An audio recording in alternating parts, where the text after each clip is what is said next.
Je m'appelle Gordon, j'ai 32 ans, et je n'aurais jamais pensé que ma propre famille me trahirait de cette manière. Ce dîner fatidique chez ma sœur Madison a tout changé. Je sens encore l'eau froide couler sur mon visage alors qu'elle me lançait ces mots d'un air narquois. Ce qu'elle ne savait pas, c'est que j'étais venu préparer pour la guerre, pas pour la réconciliation. Le regard sur leur visage quand j'ai sorti ces documents me procure encore de la satisfaction aujourd'hui. Avant de commencer mon histoire, faites-moi savoir d'où vous regardez dans les commentaires.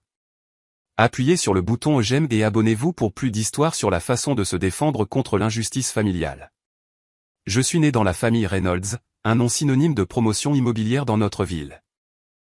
Notre entreprise familiale, Reynolds Property, existe depuis 3 générations, construisant tout, des complexes de bureaux aux appartements de luxe. Mon père, Frank, a commencé à travailler pour mon grand-père à seulement 16 ans, apprenant les ficelles du métier avant de reprendre l'entreprise dans la trentaine. Ma mère, Diane, venait aussi d'une famille aisée. Sa famille possédait plusieurs restaurants prospères à travers l'État. Ils se sont rencontrés lors d'un gala de charité, se sont mariés en 6 mois, et leur union était autant une fusion d'entreprise qu'un mariage. Madison est arrivée la première, l'enfant prodige né 7 ans avant moi. D'aussi loin que je me souvienne, elle était préparée pour reprendre Reynolds Property. Nos parents n'ont épargné aucune dépense pour son éducation, l'envoyant dans des écoles privées, des camps d'été prestigieux, et finalement dans une université de l'Ivy League où elle a obtenu une double spécialisation en commerce et en promotion immobilière. Les murs de sa chambre n'étaient pas décorés d'affiches de musiciens ou d'acteurs comme les autres enfants, mais de certificats encadrés, de prix académiques, et finalement de son diplôme d'école de commerce. En revanche, j'ai toujours été la dernière roue du carrosse. Ne vous méprenez pas, j'avais tout le confort matériel qu'un enfant pouvait désirer, mais le soutien émotionnel était rare. Mon père assistait à peine à mes événements scolaires, et quand il le faisait, il passait la plupart du temps au téléphone à conclure des affaires. Ma mère était physiquement présente, mais émotionnellement distante, plus soucieuse de maintenir les apparences que de nourrir son fils. Gordon, tiens-toi droit. Gordon, ce n'est pas comme ça qu'un Reynolds se comporte. Gordon, pourquoi ne peux-tu pas être plus comme ta sœur? Les comparaisons constantes avec Madison ont été la bande sonore de mon enfance. Tandis que Madison embrassait l'héritage familial à bras ouverts, je me suis retrouvé à m'en éloigner. J'ai développé des intérêts différents, m'orientant vers la finance et l'investissement plutôt que la promotion immobilière. J'aimais les aspects analytiques, les tendances du marché, la façon dont l'argent pouvait travailler pour vous si vous compreniez les systèmes. Mon père a vu cela comme un rejet de l'œuvre de sa vie. Les propriétés sont tangibles, disait-il avec dédain. On peut les voir. Les toucher. Ce truc d'investissement, c'est de la poudre aux yeux. Au moment où j'ai obtenu mon diplôme universitaire en finance, les dés étaient jetés. Madison était déjà vice-présidente de Reynolds Property avec son propre bureau d'anglais, son équipe d'employés. On s'attendait à ce que je rejoigne l'entreprise aussi, malgré mon parcours éducatif différent, mais j'ai refusé. Je voulais construire quelque chose de mon propre chef pour prouver ma valeur en dehors de l'ombre de la famille. Cette décision a créé la première grande rupture entre nous. Mes parents ne pouvaient pas comprendre pourquoi j'avais refusé un poste garanti dans une entreprise prospère. Madison l'a pris personnellement, comme si mon choix était une critique directe du sien. Le jour où je leur ai dit que j'avais accepté un poste dans une petite société d'investissement à la place, mon père ne m'a pas parlé pendant 3 mois. Les années suivantes ont été difficiles. Tandis que la carrière de Madison montait en flèche chez Reynolds Property, prenant finalement la relève en tant que PDG lorsque notre père a pris sa semi-retraite, j'ai lutté. La société d'investissement que j'ai rejointe a fait faillite pendant la crise financière, et j'ai enchaîné les emplois pendant un certain temps en essayant de trouver ma voie. Chaque réunion de famille est devenue un exercice d'humiliation avec des pics subtils et moins subtils sur mes choix de carrière. Comment se passe la recherche d'emploi, Gordon, demandait ma mère assez fort pour que tout le monde entende, même pendant les périodes où j'étais employé. Malgré tout, j'ai continué à travailler, à apprendre, à développer mes connaissances et mes relations. Il y a 5 ans, j'ai finalement créé ma propre entreprise de conseil financier. C'était petit au début, juste moi travaillant depuis mon appartement, mais j'ai progressivement constitué une clientèle. Je me suis spécialisé dans l'aide aux propriétaires de petites entreprises pour optimiser leurs finances, établir des plans de retraite et naviguer dans les réglementations fiscales.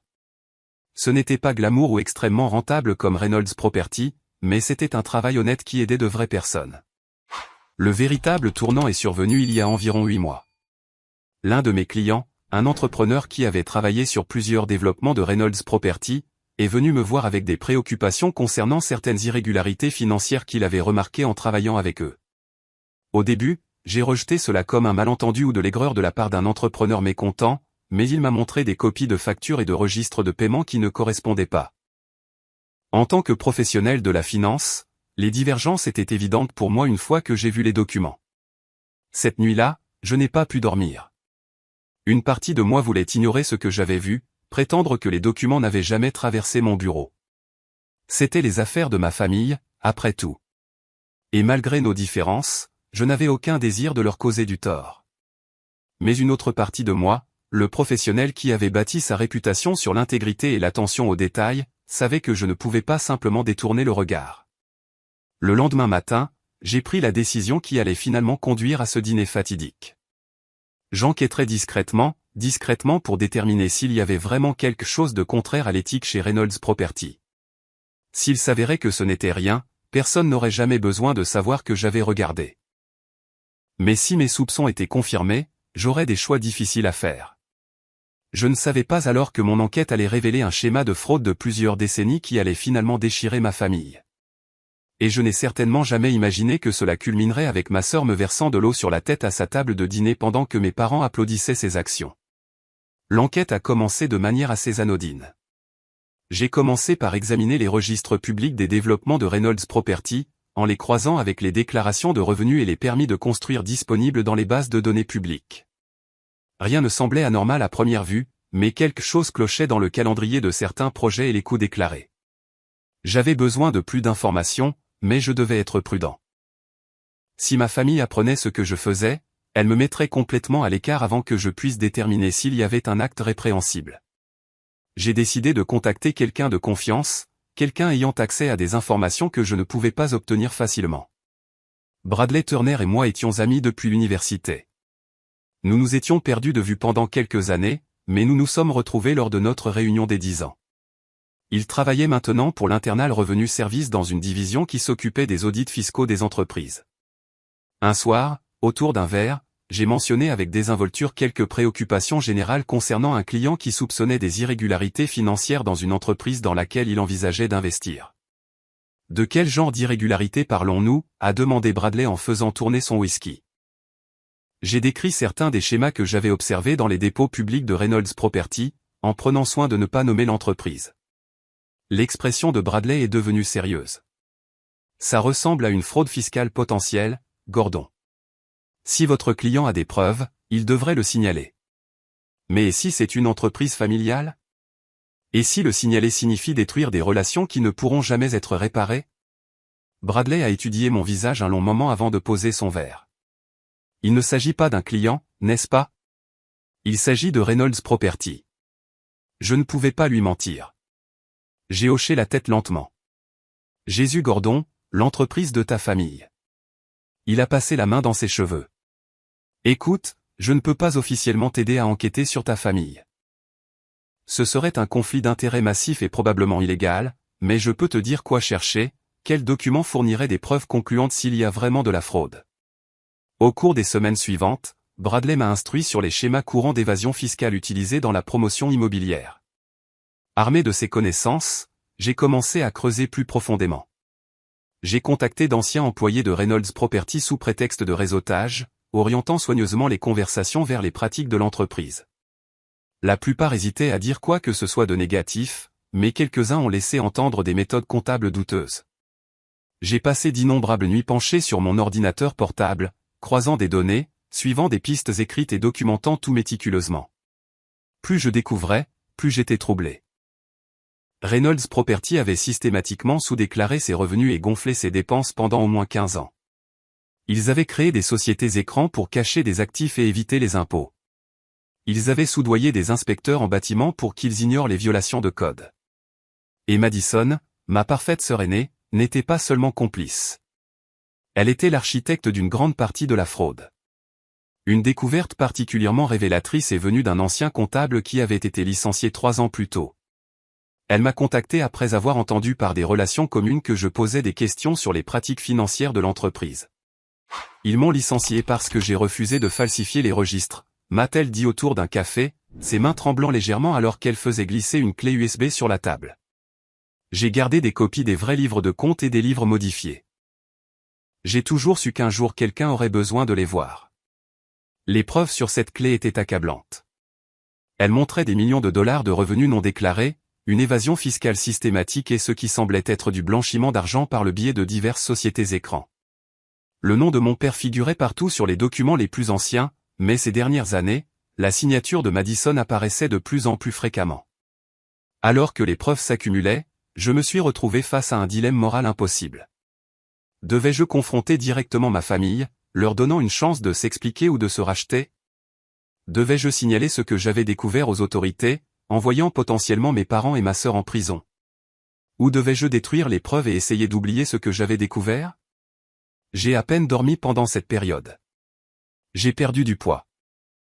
Mes amis ont commenté mon air distrait et les cernes sous mes yeux. Je n'arrêtais pas de rejouer des souvenirs de mon enfance, cherchant une justification pour protéger ma famille malgré leurs crimes. Je me suis souvenu de mon 8e anniversaire, lorsque mes parents ont manqué ma fête parce qu'ils concluaient une affaire importante. Je me suis souvenu de ma remise de diplôme du lycée, lorsque mon père a passé la cérémonie au téléphone et est parti immédiatement après pour un dîner d'affaires. Je me suis souvenu de la fois où j'ai perdu mon emploi pendant la crise financière et que j'ai demandé un prêt temporaire pour couvrir mon loyer, pour que mon père me fasse la leçon sur la responsabilité budgétaire et me suggère de rentrer à la maison et de travailler pour l'entreprise familiale à la place. J'ai aussi pensé aux propriétaires de petites entreprises avec qui je travaillais tous les jours. Des gens honnêtes qui luttaient pour joindre les deux bouts tout en payant leurs impôts en totalité. Des gens qui respectaient les règles et qui arrivaient souvent à peine à s'en sortir pendant que ma famille vivait dans le luxe bâti sur la fraude et la tromperie. Le tournant est survenu lorsque j'ai découvert quelque chose de vraiment impardonnable. Parmi les projets développés par Reynolds Property se trouvait un complexe d'appartements où les coins avaient été coupés sur les mesures de sécurité pour économiser de l'argent. 3 ans après la construction, un incendie s'est déclaré en raison d'un câblage défectueux qui n'avait pas été correctement inspecté. Un jeune couple et leur fils en bas âge sont morts dans cet incendie. L'enquête officielle a rejeté la faute sur le sous-traitant en électricité, qui était correctement assuré, épargnant à Reynolds Property toute responsabilité. Mais les documents que j'ai trouvés montraient que Madison et mon père étaient au courant des matériaux de qualité inférieure et avaient fait pression sur les inspecteurs pour qu'ils ignorent les violations. Cette nuit-là, j'ai pris ma décision. Je confronterai ma famille avec les preuves que j'avais recueillies. Je leur donnerai une chance de prendre leurs responsabilités, de se racheter, de se dénoncer. S'ils refusaient, je signalerai tout ce que j'avais trouvé aux autorités compétentes. J'ai passé une autre semaine à organiser les preuves, à faire des copies et à sécuriser les documents avec mon avocat. J'ai rédigé un compte rendu détaillé de tout ce que j'avais découvert et je me le suis envoyé dans un email scellé, programmé pour être envoyé aux autorités fédérales si quelque chose m'arrivait. Puis j'ai appelé ma sœur et j'ai demandé si nous pouvions dîner en famille chez elle. Je lui ai dit que j'avais quelque chose d'important à discuter avec tout le monde. « Tout va bien, Gordon ?» a-t-elle demandé, une note d'inquiétude sincère dans la voix qui a rendu ce que j'allais faire encore plus difficile. « Tout va bien », ai-je menti. J'ai juste des nouvelles que je veux partager avec tout le monde ensemble. Elle a suggéré le samedi suivant, et j'ai accepté. En raccrochant, j'ai ressenti un étrange calme s'installer en moi. Après des mois d'enquête et de tourments sur ma décision, j'allais enfin agir. Quoi qu'il arrive à ce dîner, cela changerait à jamais ma relation avec ma famille, mais je savais que je faisais ce qu'il fallait. Je n'avais aucune idée de la laideur de cette confrontation. Samedi est arrivé avec un froid inhabituel pour la saison. Je me suis habillé avec soin d'un costume anthracite, professionnel, une armure sérieuse contre ce qui allait arriver. La mallette en cuir contenant les documents me semblait inhabituellement lourde alors que je la portais jusqu'à ma voiture. À l'intérieur se trouvaient des dossiers organisés détaillant 15 ans de fraude, d'évasion fiscale, de corruption et de dissimulation. Le poids de ces papiers représentait plus que de simples preuves. C'était le fardeau de la trahison, à la fois de la part de ma famille et, de leur point de vue, de la mienne. Madison vivait dans une vaste demeure coloniale dans le quartier le plus exclusif de la ville. La maison était un témoignage du succès de la propriété Reynolds, avec sa pelouse entretenue, son allée circulaire et ses colonnes imposantes flanquant l'entrée. En arrivant, j'ai remarqué que la Mercedes de mes parents était déjà garée dans l'allée. Ils étaient toujours ponctuels, une pratique commerciale que mon père avait transformée en vertu familiale. Je suis resté dans ma voiture quelques minutes supplémentaires, répétant ce que je dirais, comment je présenterais les preuves, comment je répondrais à leur colère et à leurs dénégations inévitables. Mes mains tremblaient légèrement alors que je prenais la mallette et que je me dirigeais vers la porte. Madison a répondu à mon coup de sonnette avec un sourire qui semblait sincèrement chaleureux. Elle portait une élégante robe noire, les cheveux parfaitement coiffés, le maquillage impeccable comme toujours. L'image du succès et de la sophistication. Gordon, entre. Entre. Maman et papa sont déjà dans le salon en train de prendre un verre. Elle m'a serré dans ses bras et je me suis forcé à lui rendre son étreinte, me sentant comme le pire des Judas. Pendant un instant fugace, j'ai envisagé de faire demi-tour, de remonter dans ma voiture et de partir, détruisant toutes les preuves et prétendant n'avoir jamais découvert la vérité. Mais le souvenir de cette jeune famille décédée dans l'incendie a renforcé ma résolution. La maison de Madison était une vitrine conçue pour impressionner, avec ses plafonds hauts, ses sols en marbre et ses œuvres d'art de bon goût. Tout brillait de vernis et de privilèges. Je l'ai suivi à travers le hall d'entrée jusqu'à un salon spacieux où mes parents étaient assis sur un canapé sectionnel de couleur crème, un verre à la main. Mon père s'est levé à mon entrée, sa carrure de 6 pieds toujours imposante malgré ses 68 ans. Sa poignée de main était ferme, professionnelle. « Fils », a-t-il dit avec un hochement de tête. « Pas, content de te voir, ou, comment vas-tu » Juste, Phil, une reconnaissance d'un lien biologique sans chaleur. Ma mère a été plus démonstrative, se levant pour m'embrasser la joue, son parfum cher m'enveloppant momentanément. « Gordon, chéri, tu as l'air mince. Manges-tu correctement » La question ne portait pas vraiment sur mon bien-être. C'était une pique subtile, insinuant que je ne pouvais pas prendre soin de moi correctement, que mes choix de vie avaient conduit à une sorte de privation. « Je vais bien, mère. J'ai juste été occupé par le travail. » Oh, mon père s'est animé à cela, les affaires reprennent enfin ? Ces petits clients à toi paient-ils enfin des honoraires décents ? Le ton dédaigneux était familier, mais savoir ce que je savais maintenant sur la façon dont Reynolds Property avait bâti sa richesse le rendait encore plus irritant. J'ai ravalé mon irritation. Ma pratique se porte bien. Oui. Que puis-je te servir à boire, a interrompu Madison, jouant l'hôtesse parfaite. Juste de l'eau, merci. Je veux garder la tête froide ce soir. Mon père a haussé un sourcil à cela mais n'a rien dit. Ma mère a rempli le silence de bavardage sur des connaissances communes, des événements caritatifs et les rénovations du country club. J'ai hoché la tête à intervalles appropriés, l'esprit ailleurs, la mallette reposant contre ma jambe comme une chose vivante. Après ce qui a semblé une éternité de bavardage, Madison a annoncé que le dîner était prêt. Nous sommes passés dans la salle à manger formelle où une table pouvant accueillir confortablement 12 personnes était dressée pour notre petite famille de 4. Verre en cristal, porcelaine fine et couvert en argent massif brillaient sous un lustre qui coûtait probablement plus que mon revenu annuel. Le premier plat a été servi, une délicate soupe de courge butternue que j'ai à peine goûtée. La conversation a continué à dériver sur des sujets superficiels, tout le monde évitant soigneusement tout ce qui était substantiel. C'était typique de nos réunions de famille. Maintenir les apparences, garder les choses agréables en surface, ne jamais creuser trop profondément dans les sentiments ou les préoccupations. Alors Gordon, a dit mon père, alors que le plat principal était servi, Madison a mentionné que tu avais des nouvelles à partager. Un nouveau client peut-être, ou as-tu enfin rencontré quelqu'un qui vaille la peine d'être présenté à la famille?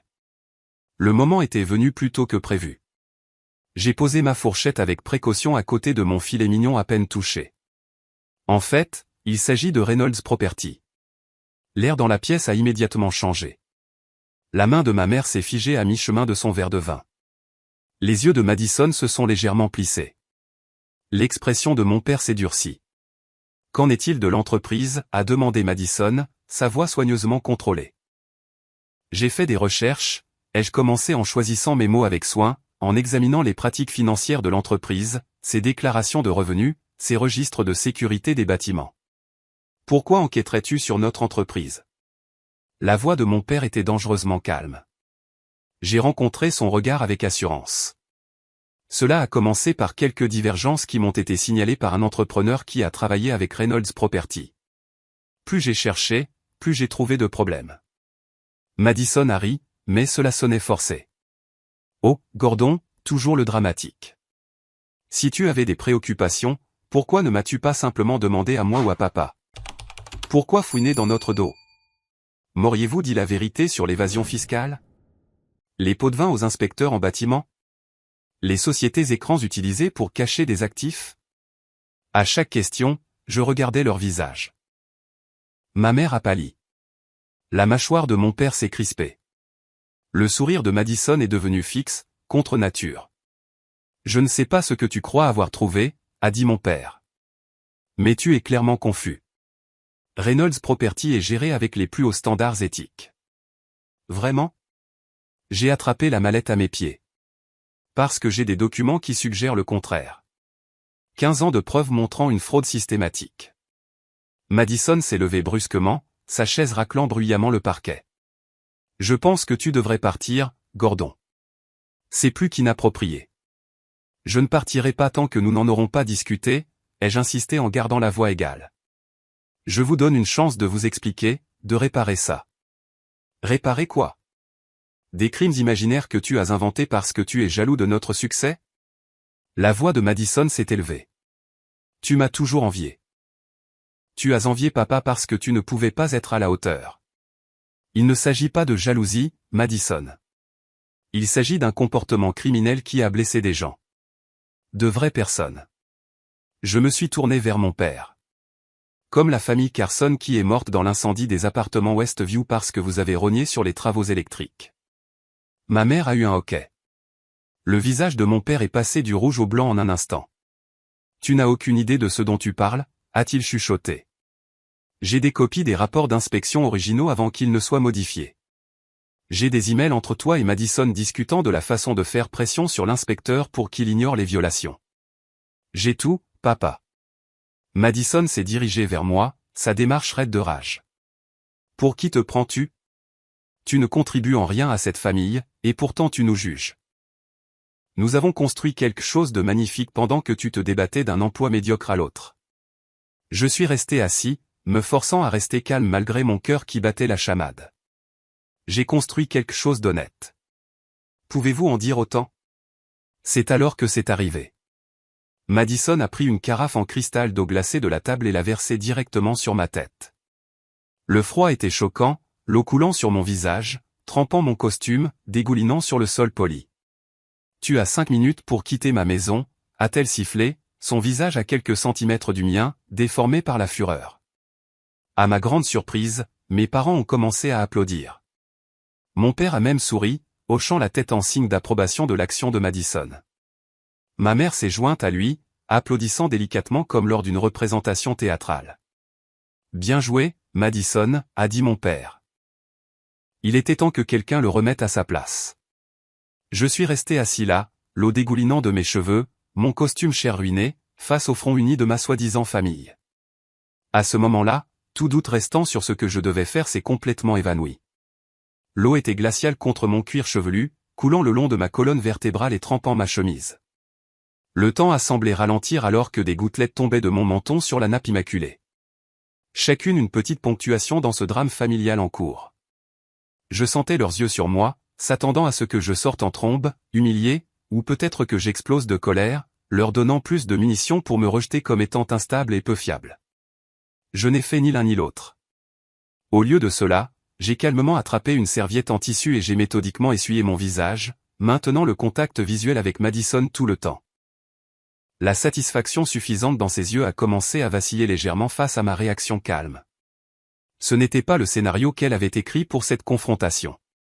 C'est comme ça que la puissante famille Reynolds gère la critique, ai-je demandé doucement, ma voix stable malgré l'adrénaline qui parcourait mes veines, avec des crises de colère enfantine et des agressions physiques? Quel professionnalisme! Comment oses-tu nous parler de professionnalisme alors que tu as fouiné et espionné ta propre famille? La voix de Madison a monté d'une octave. Le contrôle dont elle se vantait commençait à lui échapper. Mon père s'est alors levé, pointant un doigt vers moi. Ta sœur a raison. Tu n'as aucun droit de venir dans nos maisons, de manger à notre table, puis de nous accuser de crime. Si tu as un tel dédain pour le fonctionnement de Reynolds Property, tu aurais dû rester complètement à l'écart. C'est riche de ta part, papa. C'est toi qui m'as appris l'importance de l'intégrité. Tu te souviens de tous ces sermons sur le fait que la parole d'un homme est son engagement, que la réputation est tout dans les affaires? J'ai secoué la tête, des gouttelettes d'eau volant de mes cheveux encore trempés. C'étaient juste des paroles en l'air, où ces principes ne s'appliquaient-ils qu'à tout le monde, sauf à la toute-puissante famille Reynolds? Ma mère, qui était restée largement silencieuse jusqu'à présent, a soudain pris la parole. Gordon, chéri, je pense que tu travailles trop dur. Peut-être que tu fais une sorte de dépression. Nous pouvons t'aider, les meilleurs médecins. Je n'ai pas besoin de médecin, mère, ai-je interrompu. Ce dont j'ai besoin, c'est que ma famille assume ses responsabilités. Madison a ri, un son dur et cassant. Responsabilité? C'est riche de ta part. Quand as-tu jamais assumé tes échecs? Toujours à nous blâmer parce que tu n'as pas réussi dans le vrai monde des affaires. Madison a raison, a ajouté mon père. Nous t'avons tout offert, éducation, opportunités, relations, et tu as tout jeté parce que ton ego ne supportait pas de travailler sous les ordres de ta sœur. Et maintenant, tu viens ici avec ces accusations ridicules. Ce n'est rien d'autre qu'une vengeance mesquine. Je les ai regardés un par un. Ces gens qui partageaient mon sang mais qui m'étaient soudainement étrangers. La prise de conscience était à la fois douloureuse et libératrice. Ils ne reconnaîtraient jamais ce qu'ils avaient fait. Ils ne changeraient jamais. Ils continueraient à justifier leurs actions, à se croire au-dessus de la loi, au-dessus de la décence commune. 5 minutes, Gordon, m'a rappelé Madison en jetant un coup d'œil ostentatoire à sa montre. Le temps presse. C'est alors que j'ai attrapé ma mallette. Le cuir était frais et lisse sous mes doigts alors que je la posais sur la table et que j'ouvrais les serrures. Le son était net, définitif dans le silence tendu de la salle à manger. En fait, ai-je dit en sortant une épaisse pile de documents soigneusement organisés. C'est vous qui manquez de temps. L'atmosphère dans la pièce a immédiatement changé. Le sourire suffisant de ma mère a vacillé. Le visage de mon père, rouge de colère quelques instants auparavant, a commencé à pâlir. Madison a fait un pas en arrière involontaire. « Qu'est-ce que c'est » a-t-elle demandé, mais je pouvais entendre la première note d'incertitude dans sa voix. J'ai étalé les documents sur la table, en prenant soin d'éviter les flaques d'eau de la petite démonstration de Madison. Ce sont 15 ans de preuves documentant la fraude fiscale, la corruption, le blanchiment d'argent et la négligence criminelle. Chaque transaction, chaque faux rapport, chaque fonctionnaire corrompu, tout est méticuleusement documenté et recoupé. Je me suis tourné vers une page spécifique et j'ai pointé. C'est ici que vous avez créé une société écran pour cacher des actifs à l'IRS. J'ai tourné à une autre section. Voici les dépenses réelles par rapport aux dépenses déclarées pour le développement de Riverside, montrant plus de 3 millions de dollars de revenus non déclarés. Une autre page. Et voici la preuve irréfutable, des emails entre vous et papa discutant de la façon de falsifier les rapports d'inspection pour les appartements Westview, l'immeuble où la famille Carson est décédée. Ce sont des documents confidentiels de l'entreprise, a balbutié mon père. Vous n'aviez aucun droit. J'avais tous les droits en tant que citoyen de signaler une activité criminelle, les jeux interrompus. Et en tant que votre fils, j'avais toutes les obligations morales de vous donner une chance de vous dénoncer avant de les remettre aux autorités. Madison s'est jeté sur les papiers, mais j'ai été plus rapide, les remettant dans la mallette et la refermant d'un coup sec. J'ai des copies, bien sûr, plusieurs copies stockées dans divers endroits sécurisés. Mon avocat a un jeu complet avec des instructions pour les remettre au FBI, à l'IRS et au bureau du procureur si quelque chose m'arrivait. Tu bluffes, a dit Madison. Mais le tremblement dans sa voix trahissait son incertitude. J'ai souri pour la première fois ce soir-là, un sourire froid et sans humour qui semblait étranger sur mon visage. Vraiment? Tu veux vraiment tester cette théorie? Parce que des copies de ces documents doivent être livrées aux autorités demain matin, à moins que j'annule personnellement cette livraison. Alors, oui, Madison, tu as raison sur une chose. Le temps presse. Mais pas pour moi. Je me suis levé, mallette à la main, l'eau dégoulinant toujours de mon costume ruiné. Il ne vous reste plus qu'environ 5 minutes pour prier que je change d'avis. Mais vu l'accueil que j'ai reçu ici ce soir, je ne compterai pas sur une intervention divine. La couleur avait complètement quitté le visage de ma mère. Mon père, l'homme qui avait semblé si grand tout au long de mon enfance, avait soudain l'air petit, diminué par le poids de ses crimes exposés. « Tu ne ferais pas ça à ta propre famille », a-t-il dit. Mais cela ressemblait plus à une supplique qu'à une affirmation. « Vous avez cessé d'être ma famille bien avant ce soir », ai-je répondu, surpris par le peu d'émotion que je ressentais en prononçant ces mots. Une vraie famille se soutient, se respecte, se tient à un niveau plus élevé. Ce que nous avons, c'est un lien biologique et un nom de famille partagé, rien de plus. Gordon, s'il te plaît. Ma mère a finalement parlé, sa voix à peine plus qu'un murmure. Pense à ce que cela nous fera, au nom des Reynolds. J'y ai pensé, mère, pendant des mois. Je n'ai pensé à rien d'autre, et j'ai décidé que la vérité comptait plus que de protéger des gens qui ne m'ont montré que du mépris, qui ont bâti leur fortune sur des mensonges et la souffrance des autres.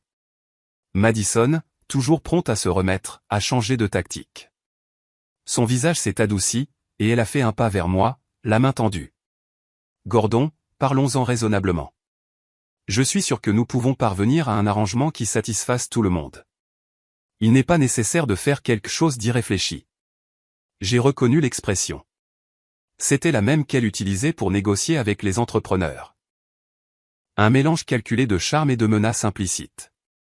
Cela aurait pu marcher sur quelqu'un qui n'avait pas grandi en la regardant perfectionner cette technique. Un arrangement, ai-je répété. Tu veux dire un pot de vin? C'est ta solution à tout, n'est-ce pas? Jeter de l'argent sur les problèmes jusqu'à ce qu'ils disparaissent. Mais je ne suis pas à vendre, Madison. Tout le monde ne peut pas être acheté. Donne ton prix, est intervenu mon père, homme d'affaires jusqu'au bout. Tout le monde en a un. Je l'ai regardé avec quelque chose qui ressemblait à de la pitié. C'est là que tu te trompes, papa. Certaines choses ne sont pas négociables. L'intégrité, la justice, la vérité. Tu m'as appris ça une fois. Avant que je ne réalise que ce n'était que des mots pour toi, pas des principes que tu vivais réellement. J'ai vérifié ma montre, imitant délibérément le geste antérieur de Madison. Vos 5 minutes sont presque écoulées. Je vais partir maintenant. Je vous suggère de passer le peu de temps qu'il vous reste à mettre vos affaires en ordre et à contacter vos avocats. Vous en aurez besoin. Et sur ce, je me suis tourné et j'ai marché vers la porte, m'attendant à moitié à ce que quelqu'un essaie de m'arrêter physiquement, mais personne n'a bougé. Le silence derrière moi était absolu, rompu seulement par le son doux de ma mère qui commençait à pleurer. En arrivant dans le hall d'entrée, Madison a finalement retrouvé sa voix. Tu le regretteras, a-t-elle crié après moi, un ton désespéré dans ses mots. Quand tout ça sera fini, tu n'auras rien ni personne. Tu es mort pour nous. Tu m'entends? Mort. Je me suis arrêté à la porte d'entrée et je les ai regardés une dernière fois. Mon père debout, rigide de choc et de fureur. Ma mère effondrée sur une chaise, les larmes coulant sur son visage. Madison tremblant de rage. Je suis mort pour vous depuis des années, ai-je dit doucement. La différence, c'est que maintenant, je le sais. Puis je suis sorti dans l'air frais de la nuit, je suis monté dans ma voiture et je me suis éloigné de la maison, de la famille et des mensonges qui avaient défini ma vie pendant trop longtemps. Je n'ai ressenti ni triomphe ni tristesse, juste un profond épuisement et la certitude d'avoir franchi un point de non-retour. Demain, tout changerait pour la famille Reynolds, et pour la première fois de ma vie, je tracerai ma propre route, libéré de leurs attentes et non souillé par leur corruption. Les 24 heures suivantes se sont déroulées dans un brouillard. Fidèle à ma parole, je n'ai pas annulé la livraison des documents aux autorités.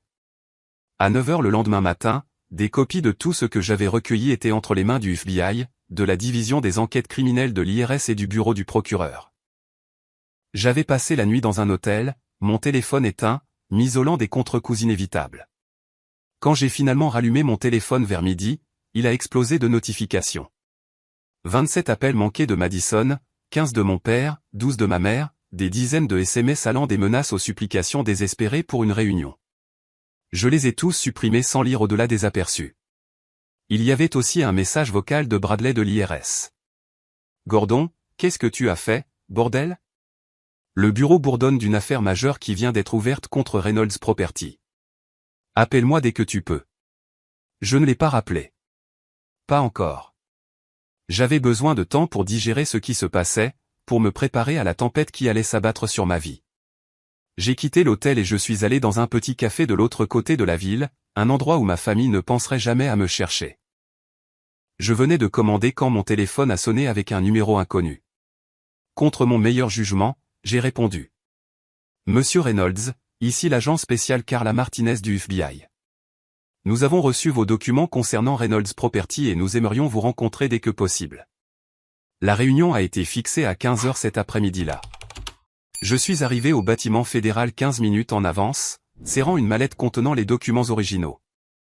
La sécurité était stricte, et je me sentais étrangement exposé alors qu'on m'escortait jusqu'à une salle de conférence au 4e étage. 3 personnes m'attendaient. L'agent spécial Martinez du FBI, un homme au visage sévère qui s'est présenté comme Richard Thornton de la division des enquêtes criminelles de l'IRS, et le procureur adjoint James Wilson. Ils m'ont demandé de leur expliquer tout ce que j'avais découvert, m'interrompant de temps en temps avec des questions de clarification. J'ai parlé pendant près de 2 heures, la gorge sèche en exposant l'étendue des crimes de ma famille. Vous comprenez que cela entraînera probablement des poursuites pénales contre votre père, votre sœur, et peut-être aussi votre mère, a demandé le procureur Wilson quand j'ai eu fini. Oui, ai-je simplement dit. Et vous êtes prêt à témoigner contre eux si nécessaire? J'ai hésité un bref instant avant de hocher la tête. Oui. L'agent Martinez m'a étudié avec un mélange de respect et de suspicion. Puis-je vous demander pourquoi vous avez choisi de vous manifester maintenant, monsieur Reynolds? Ces activités durent depuis 15 ans, d'après votre propre compte-rendu. Je n'ai découvert l'étendue de la situation que récemment, ai-je expliqué. Une fois que j'ai su, je ne pouvais pas être complice en restant silencieux. Même si c'est votre propre famille, a demandé Thornton. Surtout parce que c'est ma famille, ai-je répondu. Ils m'ont appris la responsabilité et l'intégrité, puis ils n'ont pas respecté ces valeurs eux-mêmes. Quelqu'un devait les tenir responsables. Ils ont hoché la tête, apparemment satisfaits de ma réponse. À la fin de la réunion, Martinez m'a tendu sa carte. Il y aura des répercussions importantes à cela, monsieur Reynolds. Si vous recevez des menaces ou si vous vous sentez en danger de quelque manière que ce soit, appelez-moi immédiatement. Je n'avais même pas atteint ma voiture que mon téléphone a de nouveau sonné. Cette fois, c'était mon avocat, Michael Prescott. Gordon, je viens de recevoir un appel de Laurence Demain. Demain était l'avocat de mon père, un requin en costume cher qui avait représenté Reynolds Property pendant des décennies. Ils veulent organiser une réunion ce soir si possible. Pourquoi faire? Ils prétendent vouloir discuter d'une résolution qui profiterait à toutes les parties. Je leur ai fortement déconseillé de se rencontrer sans ma présence. J'ai réfléchi un instant. Organise-la, mais je choisis le lieu et tu seras là. Nous avons convenu du bureau de Michael à 20 h ce soir-là. J'ai passé les heures intermédiaires dans un état d'hypervigilance, sursautant à chaque bruit, vérifiant constamment mon rétroviseur alors que je conduisais dans la ville sans destination particulière. Je ne savais pas si j'avais plus peur de confronter à nouveau ma famille ou d'être seul avec mes pensées. 20 heures sont arrivées avec une rapidité brutale. Je suis arrivé au bureau de Michael en centre-ville pour trouver la Mercedes noire de mon père et le Range Rover de Madison déjà garé à l'extérieur. Michael m'a accueilli dans le hall, son expression grave. Ils ont sorti l'artillerie lourde, m'a-t-il prévenu. Laurence Demain et Patricia Schultz. Schultz était l'une des meilleures avocates pénalistes de l'État, connue pour représenter les criminels en col blanc. Ils sont là depuis 15 minutes déjà, essayant de m'intimider avec du jargon juridique et des menaces à peine voilées. Laisse-les essayer, ai-je dit avec plus de confiance que je n'en ressentais. La salle de conférence était tendue d'hostilité non dite lorsque nous sommes entrés. Mon père était assis au bout de la table, l'air plus âgé que je ne l'avais jamais vu. Madison était assise à sa droite, le visage un masque de fureur contenue. Leurs avocats les flanquaient comme des gardes du corps. Gordon, mon père m'a salué d'un signe de tête sec. J'ai pris un siège en face d'eux, Michael à mes côtés. Passons les politesses, ai-je dit. Pourquoi vouliez-vous cette réunion? Laurence Demain s'est éclairci la gorge. Mes clients pensent qu'il y a eu un grave malentendu. Les documents que vous avez fournis aux autorités ont été sortis de leur contexte ou mal interprétés. J'ai ri sans humour. C'est la défense que vous allez utiliser. Bonne chance pour expliquer les sociétés écrans et les rapports d'inspection falsifiés comme un malentendu. Gordon, Madison s'est penché en avant, sa voix mielleuse de fausse sincérité. Nous sommes ta famille. Pourquoi nous fais-tu ça? Je pense que l'eau que tu m'as versée sur la tête hier soir a répondu assez clairement à cette question, n'est-ce pas? Son sourire a vacillé. J'étais en colère. Tu nous as pris au dépourvu avec ces accusations. Que vous saviez être vrai. Monsieur Reynolds, est intervenue Patricia Schultz en douceur. Que espérez-vous accomplir exactement avec ces allégations? Détruire l'entreprise et la réputation de votre famille n'est sûrement pas votre objectif. Mon objectif est la justice, ai-je répondu simplement. Pour les personnes qui sont mortes dans cet incendie. Pour les contribuables qui ont comblé le manque pendant que Reynolds Property fraudait des millions d'impôts. Pour tous ceux qui ont respecté les règles pendant que ma famille décidait qu'elle était au-dessus d'elle. Mon père a frappé la table de la main. Assez de ces bêtises moralisatrices. Tu veux de l'argent? Très bien. Donne ton prix. 10 millions, 20. Nous pouvons le faire ce soir. Virer les fonds sur n'importe quel compte que tu spécifies. Annule simplement les chiens et remets toutes les copies de ces documents. Michael a commencé à parler, mais j'ai levé la main pour l'arrêter. J'ai regardé mon père, cet homme qui avait semblé si grand dans mon imagination pendant toute ma vie, et je n'ai ressenti que de la pitié. Tu ne comprends toujours pas, n'est-ce pas? Il ne s'agit pas d'argent. Il n'a jamais été question d'argent. Alors de quoi s'agit-il? A demandé Madison. De la vengeance parce que nous ne t'avons pas assez félicité, parce que l'entreprise m'est revenue à moi au lieu de toi. Il s'agit de faire ce qui est juste, ai-je dit doucement, quelque chose qui semble être un concept étranger dans cette famille. Ce qui est juste, a ricané mon père. As-tu la moindre idée de ce que tu as fait? L'entreprise sera détruite. Des centaines d'employés perdront leur emploi. Le nom de notre famille sera ruiné pour toujours. Est-ce ton idée de ce qui est juste? C'est vous qui avez fait ça, pas moi, ai-je rétorqué. Chaque fois que vous avez soudoyé un inspecteur, chaque fois que vous avez falsifié une déclaration de revenus, chaque fois que vous avez choisi le profit plutôt que la sécurité, vous êtes les architectes de ce désastre, pas moi. La réunion a rapidement dégénéré après cela. Des menaces ont été proférées, juridiques et autres. Madison m'a traité de tous les noms qu'elle pouvait trouver. Mon père a alterné entre la rage et la tentative de manipulation. Leurs avocats ont tenté à plusieurs reprises d'orienter la conversation vers une sorte de règlement.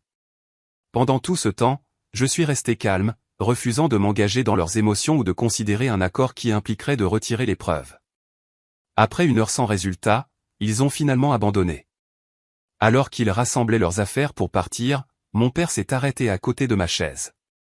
« Tu n'es plus mon fils », a-t-il dit, sa voix basse et tremblante de rage.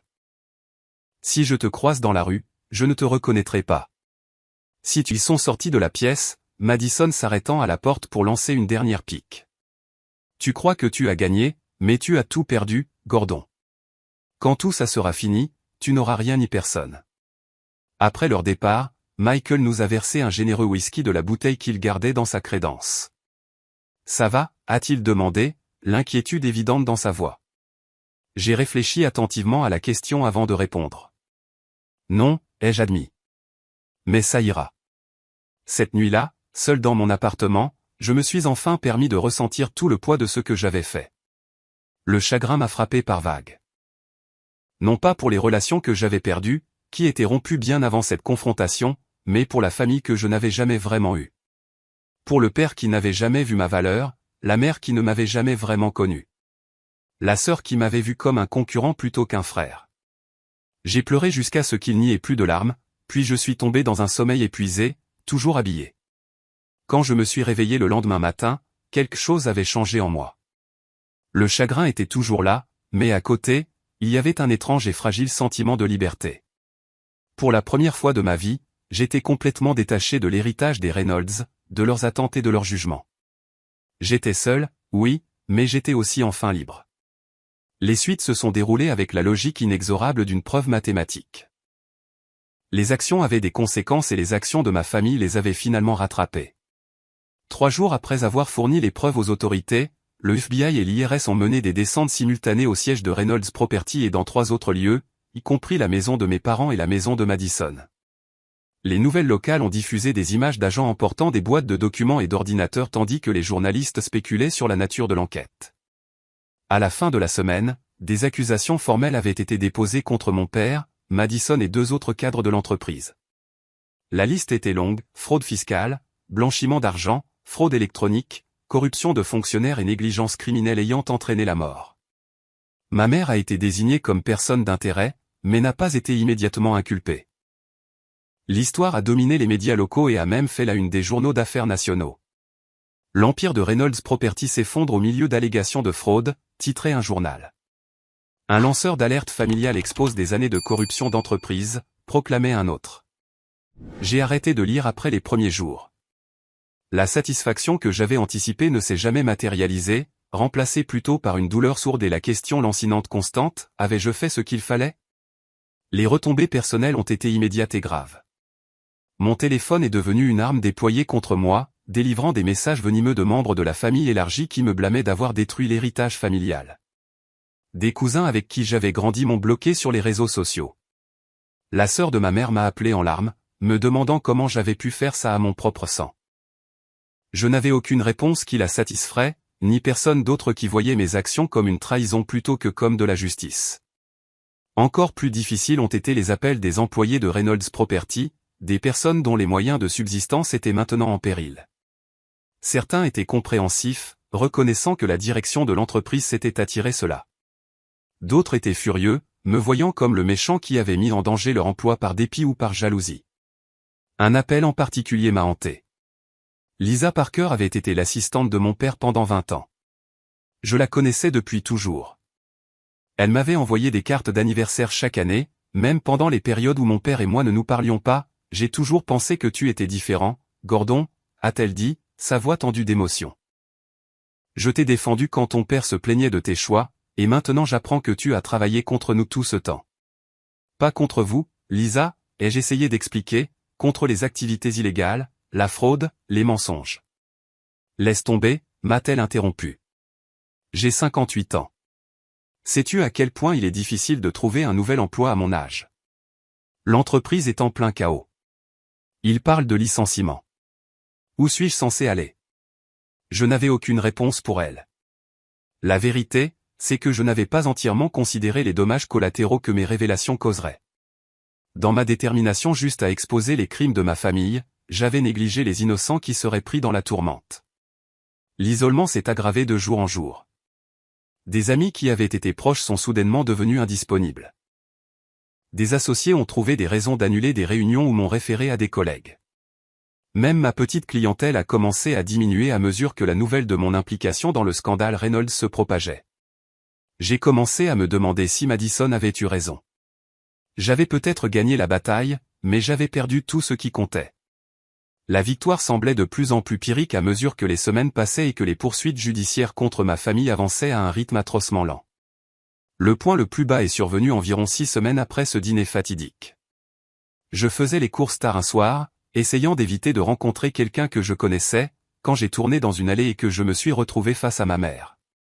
Elle avait l'air terrible, son apparence normalement parfaite débraillée, des cernes sous les yeux. Elle s'est figée en me voyant, sa main se resserrant sur son chariot. Pendant un instant, j'ai cru qu'elle allait me parler, qu'elle allait m'offrir un mot de réconciliation, ou du moins de reconnaissance. Au lieu de cela, elle a fait demi-tour avec son chariot et s'est éloignée sans un mot, comme si j'étais un étranger, ou pire, complètement invisible. J'ai abandonné mon chariot à moitié rempli et je suis rentré chez moi dans un état second. Cette nuit-là, pour la première fois depuis mon adolescence, j'ai sérieusement envisagé de me noyer dans l'alcool. La bouteille de scotch sur le comptoir de ma cuisine m'attirait avec des promesses d'évasion temporaire du poids écrasant de l'isolement et du doute. Au lieu de cela, j'ai appelé la seule personne qui m'avait contacté depuis le début du scandale, Elizabeth Chen, une ancienne camarade de classe qui travaillait maintenant comme professeure d'éthique à l'université locale. Elle m'avait envoyé un email une semaine après la nouvelle, disant simplement « Ce que tu as fait a demandé un immense courage. Si jamais tu as besoin de parler, je suis là. » Elizabeth a répondu à la 3e sonnerie malgré l'heure tardive. « Gordon, tout va bien? » « Non, ai-je admis. Je ne vais pas bien. Je commence à penser que j'ai fait une terrible erreur. Pourquoi ne viens-tu pas, a-t-elle suggéré. Je vais faire du café. Le petit appartement d'Elizabeth était chaleureux et encombré de livres, un contraste saisissant avec la perfection stérile des maisons de ma famille. Elle a écouté sans interruption alors que je déversais mes doutes, ma culpabilité au sujet des employés qui pourraient perdre leur emploi, mon isolement croissant et le poids écrasant d'être rejeté par ma famille. Quand j'ai finalement manqué de mots, elle est restée silencieuse un long moment. Gordon, savais-tu que les lanceurs d'alerte passent presque toujours par ce que tu vis? L'isolement, le doute, la remise en question de leurs propres actions. Il y a même des recherches là-dessus. On appelle ça le remords du lanceur d'alerte. Alors je ne suis qu'une statistique de plus. Elle a souri doucement. Non, tu es un être humain aux prises avec un choix éthique incroyablement difficile. Écoute, je ne peux pas te dire si ce que tu as fait était bien ou mal dans un sens absolu. L'éthique traite rarement d'absolu. Mais je peux te dire ceci. Tu as agi selon tes principes à un coût personnel élevé. Il y a un courage moral là-dedans, quel que soit le résultat. Et les gens qui pourraient perdre leur emploi? Ceux qui n'ont rien fait de mal? C'est une préoccupation légitime, a-t-elle reconnu. Mais considère ceci. Ces emplois étaient construits sur la fraude. Le succès de l'entreprise, son existence même sous sa forme actuelle, était basé sur une activité criminelle. Si Reynolds Property avait respecté les règles depuis le début, qui sait combien de ces emplois existeraient réellement? Ce n'était pas une réponse parfaite, mais ça a aidé. Au cours des semaines suivantes, je me suis retrouvé fréquemment à l'appartement d'Elizabeth, parlant parfois pendant des heures, parfois simplement assis dans un silence complice pendant que nous travaillions tous les deux sur nos ordinateurs portables. Elle est devenue mon encre dans un monde qui était soudainement devenu méconnaissable. 3 mois après le début du scandale, mon père et Madison ont été formellement inculpés de plusieurs chefs d'accusation fédéraux. Leur procès a été fixé pour l'année suivante. Le journal local a publié un article en première page avec des photos côte à côte d'eux quittant le palais de justice après leur mise en accusation, le visage sombre, flanqué de leurs avocats. Le même jour, j'ai reçu une lettre d'une femme nommée Teresa Carson. Le nom m'était immédiatement familier. Carson était le nom de famille de la famille décédée dans l'incendie de l'appartement. Teresa était la mère de Robert Carson, qui avait péri aux côtés de sa femme, Jennifer, et de leur fils de 6 mois, Michael. La lettre était manuscrite sur du papier simple. « Cher Monsieur Reynolds, commençait-elle, je voulais vous remercier personnellement pour votre courage d'avoir révélé la vérité sur la mort de mon fils. Pendant 3 ans, j'ai vécu avec l'explication officielle qui rejetait la faute sur l'entrepreneur en électricité. Je n'y ai jamais entièrement cru, mais je n'avais aucun moyen de le prouver. Grâce à vous, la vérité éclate enfin. Bien que rien ne puisse ramener Robert, Jennifer et le petit Michael, savoir que les responsables devront faire face à la justice m'apporte une certaine mesure de paix. Vos actions vous ont coûté votre famille, mais sachez qu'elles ont permis de clore la mienne. Avec ma plus profonde gratitude, Teresa Carson. J'ai lu la lettre 3 fois, les larmes brouillant ma vision. Je ne m'attendais pas à cela, à cette validation, à cette confirmation que malgré tout le coût personnel, mes actions avaient compté pour quelqu'un qui méritait vraiment la justice. J'ai soigneusement plié la lettre et je l'ai placée dans le tiroir de mon bureau. Cette nuit-là, j'ai dormi profondément pour la première fois depuis des mois. La guérison n'a pas été immédiate ni linéaire. Il y a eu encore des jours où le doute et la solitude menaçaient de me submerger. Mais lentement, progressivement, j'ai commencé à reconstruire ma vie. J'ai trouvé un nouvel appartement dans un autre quartier de la ville. Je me suis concentré sur la reconstruction de mon entreprise de conseil financier, en commençant par de petits clients qui ne connaissaient pas ou ne se souciaient pas de mon lien avec le scandale Reynolds. Elizabeth est restée une amie fidèle et est finalement devenue plus que cela. Sa perspective en tant que professeur d'éthique m'a aidé à traiter ce qui s'était passé et à trouver un sens au choix douloureux que j'avais fait. Elle n'a jamais essayé de minimiser la perte de ma famille, mais m'a aidé à voir que les relations construites sur des mensonges et de la manipulation n'étaient pas de véritables liens pour commencer. 6 mois après les inculpations, un appel inattendu est venu de Bradley, mon ami de l'IRS, qui m'avait aidé à comprendre ce qu'il fallait chercher dans les dossiers de Reynolds Property. « Gordon, je n'étais pas sûr que tu prendrais mon appel », a-t-il commencé maladroitement. « Pourquoi ne le ferais-je pas ? » Eh bien, je n'ai pas vraiment été en contact depuis que tout est arrivé. J'aurais dû te contacter plus tôt. Tu étais dans une position difficile professionnellement, ai-je reconnu. Je comprends. C'est généreux de ta part. Écoute, je t'appelle parce qu'il y a quelque chose que tu devrais savoir. L'affaire Carson. La famille qui est morte dans l'incendie. Le procureur envisage de porter des accusations d'homicide involontaire contre ton père et ta sœur sur la base des preuves que tu as fournies. La nouvelle m'a frappé comme un coup physique. La fraude et l'évasion fiscale étaient une chose. L'homicide involontaire en était une autre. Malgré tout, la pensée de mon père et de Madison potentiellement en prison pendant des années, peut-être des décennies, était difficile à accepter. « Ça va ?» a demandé Bradley après mon long silence. Je ne sais pas, ai-je répondu honnêtement. Je voulais la justice, mais... Mais ce sont toujours ta famille, a-t-il terminé pour moi. C'est normal d'avoir des sentiments compliqués à ce sujet, Gordon. Ce serait bizarre si tu n'en avais pas. Après cet appel, j'ai pris une décision qui m'a même surpris. J'ai contacté le bureau du procureur et j'ai demandé une rencontre avec Madison au palais de justice avant sa prochaine audience. Je n'étais pas sûr qu'elle accepterait de me voir, mais 3 jours plus tard, je me suis retrouvé dans une petite salle de conférence à l'attendre. Quand elle est entrée, escortée par un officier de justice, j'ai à peine reconnu. La Madison parfaitement soignée avait disparu, remplacée par quelqu'un qui avait l'air à la fois plus âgé et diminué. Elle ne portait pas de maquillage, et ses vêtements de marque avaient été remplacés par un simple chemisier et un pantalon qui semblaient avoir été choisis pour un jury plutôt que pour le style. « Tu voulais me voir » a-t-elle dit sans embâche en prenant le siège en face de moi. Pourquoi? J'avais répété ce que je voulais dire, mais en la voyant maintenant, les mots se sont évaporés. J'ai entendu qu'il pourrait porter des accusations d'homicide involontaire, ai-je finalement réussi à dire. Et tu es venu te réjouir? Sa voix était amère, mais manquait du tranchant que je me souvenais. Non, je suis venu demander s'il y a quelque chose que je puisse faire. Elle m'a regardé, incrédule. C'est à cause de toi que je fais face à ces accusations, et maintenant tu veux aider. C'est le comble, même pour toi, Gordon. Je ne voulais pas ça, ai-je dit doucement. Je voulais que la vérité éclate. Je voulais des comptes, mais je n'ai jamais voulu. Laisse tomber, m'a-t-elle interrompu. Tu savais exactement ce qui se passerait quand tu as remis ces documents. Ne fais pas semblant du contraire. Peut-être qu'elle avait raison. Peut-être qu'à un certain niveau, j'avais su où cela mènerait, même si je ne l'avais pas entièrement admis à moi-même.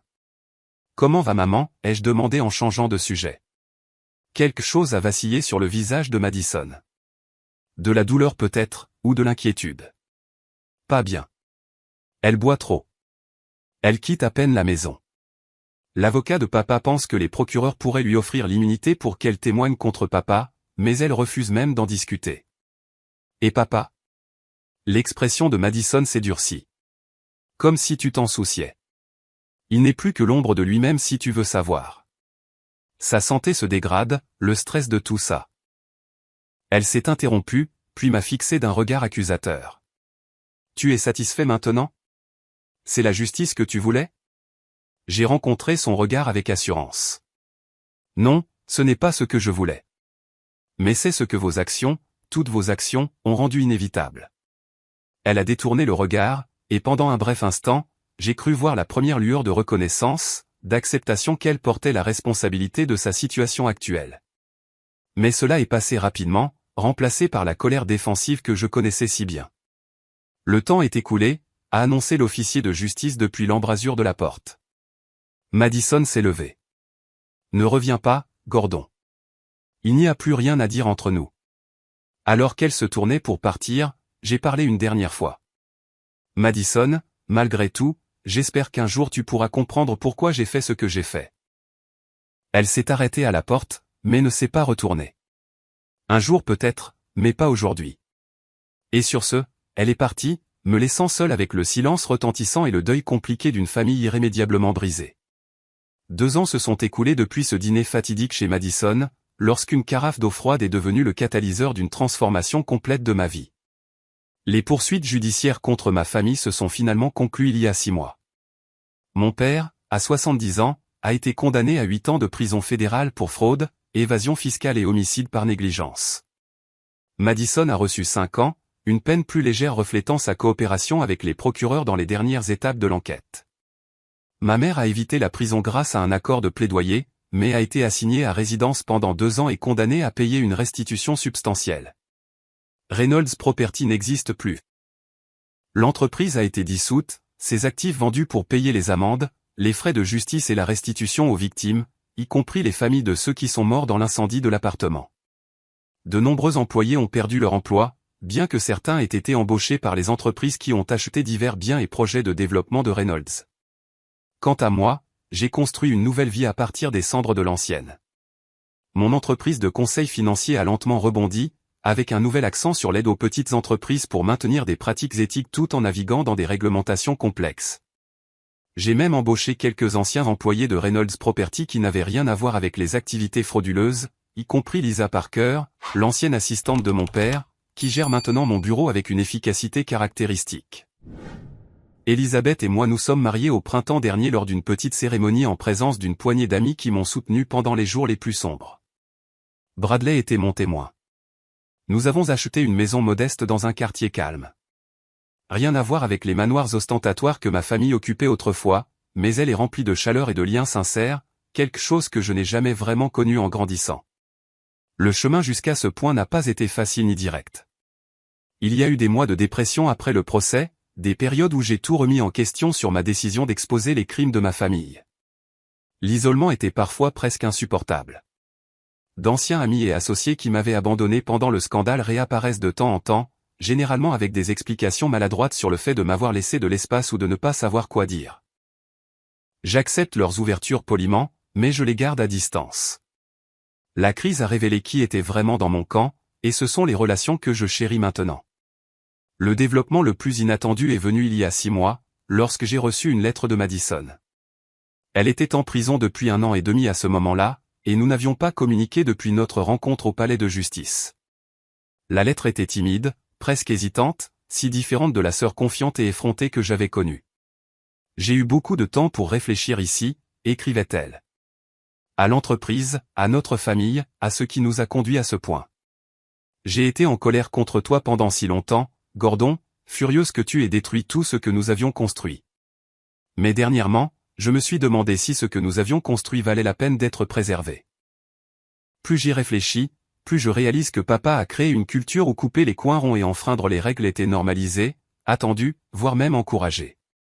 Et j'ai suivi son exemple sans poser de questions. Ça n'excuse pas ce que j'ai fait, ce que nous avons tous fait. Mais je crois que je commence enfin à comprendre pourquoi tu ne pouvais pas en faire partie. Après plusieurs échanges de lettres, j'ai décidé de lui rendre visite dans l'établissement à sécurité minimale où elle purgeait sa peine. Ce fut une réunion étrange et émouvante. Le cadre de la prison a dépouillé tous les apparats de la richesse et du statut qui avaient défini notre relation pendant si longtemps. Assis l'un en face de l'autre dans la salle des visiteurs, nous n'étions que 2 personnes essayant de donner un sens à un passé partagé et à des présents très différents. Je n'aurais jamais pensé dire ça, m'a dit Madison lors de cette visite, mais d'une certaine manière, tu m'as rendu service. Pas la partie prison, évidemment. Elle a eu un sourire ironique. Mais être forcé de descendre de la roue du hamster, de réévaluer tout ce que je pensais important, je ne pense pas que je l'aurais fait volontairement. Et qu'as-tu conclu, ai-je demandé. Elle a baissé les yeux vers ses mains, les ongles manucurés de sa vie passée maintenant simples et courts. Que le succès sans intégrité n'est qu'un mensonge élaboré. Que j'étais tellement concentré sur l'obtention de l'approbation de papa que j'ai perdu de vue qui je voulais vraiment être. Que peut-être, quand je sortirai d'ici, je pourrai construire quelque chose de nouveau dont je pourrai être sincèrement fier. Nous ne sommes pas proches, Madison et moi, et ne le serons peut-être jamais. Trop de choses se sont passées. Trop de mots durs échangés, trop de dégâts causés des 2 côtés. Mais il y a un pont fragile qui se construit entre nous maintenant, brique par brique prudente. Ce n'est pas exactement le pardon, pas encore. Mais peut-être une reconnaissance mutuelle que nous étions tous les 2 les produits d'un système familial dysfonctionnel qui valorisait l'apparence plutôt que la substance, la réussite plutôt que l'éthique. Mon père est une autre histoire. Il a refusé toutes mes tentatives de communication, renvoyant mes lettres non ouvertes. Selon Madison, il reste convaincu que j'ai trahi la famille par jalousie et dépit, incapable ou peu disposé à reconnaître les véritables raisons de mes actions. Sa santé s'est détériorée en prison, et Madison pense qu'il ne purgera peut-être pas sa peine complète.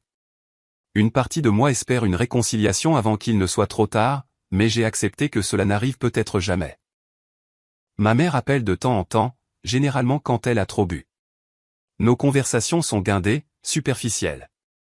Elle aussi entre me blâmer d'avoir détruit la famille et m'implorer de lui rendre visite, apparemment incapable de décider si je suis le méchant ou la victime dans son récit. Je maintiens le contact par sens du devoir plutôt que par attachement, conscient qu'elle aussi est aux prises avec l'effondrement de tout ce en quoi elle croyait. La leçon la plus profonde que j'ai apprise de tout cela concerne la nature même de la famille. Pendant la plus grande partie de ma vie, j'ai défini la famille de manière étroite comme les personnes qui partageaient mon ADN et mon nom de famille.